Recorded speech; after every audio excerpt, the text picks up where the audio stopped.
کارخانه سفالسازی اسماعیل ادریسوف 2 ماه باز فعال نیست. از فعالیت ماندن کارخانه‌اش را در عملکردهای حکومتی شرح می‌داند. با گفته او در دوره رئیس سابق بهرام اینویه‌زاده از او محصولات ساختمانی گرفتند و پولش را نپرداختند. مبلغ سفالها آن وقت 40,000 سومانی شده است. با گفته ادریسوف با زندانی شدن اینویه‌زاده دیگر پولش را گرفتن نتوانست. همون دوره بهرام ده مقصد дарвозаи пеш дарвозаи кулоба соз кардан ҳамун одам ҳаймо қарздор шида дигар ҳами ҳукумат сумона наду чанд ҷо да мақсад муроҷиат ки прокуратурада гуфтан мебинем мақсад дига ина мақсаду тирма шид мақсад мондак дига.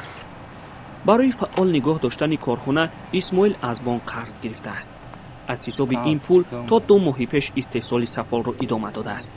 бо онҳое қарордод бастааст ки мактаби русиро месозанд.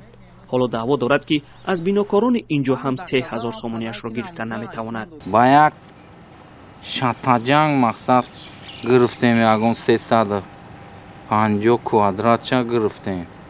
ба як шатаҷанг ҳоз ин мактаб 50 квадрати дига қарздора 50 квадрат мақсад ягон 3000 сомонӣ аймо қарздора. дар идораи молияи кӯлоб гуфтанд ҳамаи қарзҳои давраи баҳром иноятзодаро пардохт кардаанд. сохтмончиёни мактаби русӣ ҳам гуфтанд ки аз корхонаи исмоил идрисов қарздор нестанд ва баръакс ба гуфтаи онҳо маҳсулоти ширкаташ бесифат будааст. ба гуфтаи соҳибкор ба сабаби иҷро накардани қарордодҳо аз тарафи фармоишгарон аз ҷумла муассисаҳои давлатӣ корхонааш рӯ ба муфлисӣ овардааст. ҳоло қасд дорад сафолҳои боқимондаро фурӯхта корхонаро барҳам диҳад. дигар дил мондаами полне ки мақсад мегум поли маҳкамаш кунама Россия кор кунӣ бурам. мақсад инамо 15-16 сол ҳамиҷа меҳнат ким ахираш нол. бо вуҷуди наздик шудан ба вартаи муфлисию қарз аз бонк 700 сомонӣ андоз меспорад. расиди молиёт ҳам дар дасташ аст. аз иҷора 10,000 сомонӣ қарздор шудааст.